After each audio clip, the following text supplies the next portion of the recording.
जय श्री कृष्ण। श्रीमद् भगवद गीता अध्याय 13 श्लोक 6। महाभूतान्यहंकारो बुद्धिरव्यक्तमेव च इंद्रियाणि दशैकं च पंचचेन्द्रियगोचरा। श्लोक 7। इच्छा द्वेषे सुखम दुखम संघात चेतना धृति एतच्छेत्रम समासेन स्वीकार मुद्दाहृतम्। पंच महाभूत अहंकार, बुद्धि, अव्यक्त, दशो इंद्रियां तथा मन, पांच इंद्रिय विषय, इच्छा, द्वेष, सुख दुख, संघात, जीवन के लक्षण तथा धैर्य, इन सब को संक्षेप में कर्म का क्षेत्र तथा उनकी अंतक्रियाएं कहा जाता है। तात्पर्य: महर्षियों, वैदिक सूक्तों एवं वेदांत सूत्रों के प्रामाणिक कथनों के आधार पर इस संसार पर अवयवों के इस प्रकार से समझा जा सकता है। पहले तो पृथ्वी, जल, अग्नि, वायु तथा आकाश, ये पांच महाभूत हैं। फिर अहंकार, बुद्धि तथा तीनों गुणों की अव्यक्त अवस्था आती है। इसके पश्चात पांच इंद्रियां हैं: नेत्र, कान, नाक, जीभ तथा त्वचा।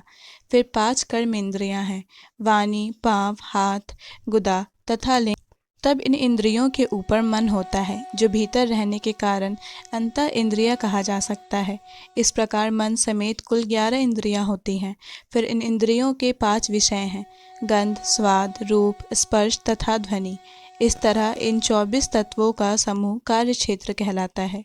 यदि कोई इन 24 विषयों का विश्लेषण करे तो उसे कार्य क्षेत्र समझा जाएगा।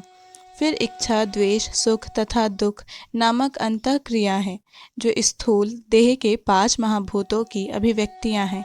चेतना तथा धैर्य द्वारा प्रदर्शित जीवन के लक्षण सूक्ष्म शरीर अर्थात मन, अहंकार तथा बुद्धि के प्राकट्य हैं। ये सूक्ष्म तत्व भी कर्म क्षेत्र में सम्मिलित रहते हैं।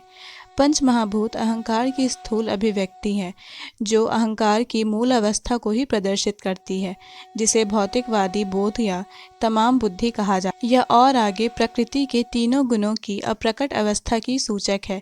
प्रकृति के अव्यक्त गुणों का प्रधान कहा जाता है। जो व्यक्ति इन 24 तत्वों को उनके विचारों समेत जानना चाहते हैं, उसे विस्तार से दर्शन का अध्ययन करना चाहिए। भगवद गीता में केवल सारांश दिया गया है। शरीर इन समस्त तत्वों की अभिव्यक्ति है। शरीर में 6 प्रकार के परिवर्तन होते हैं।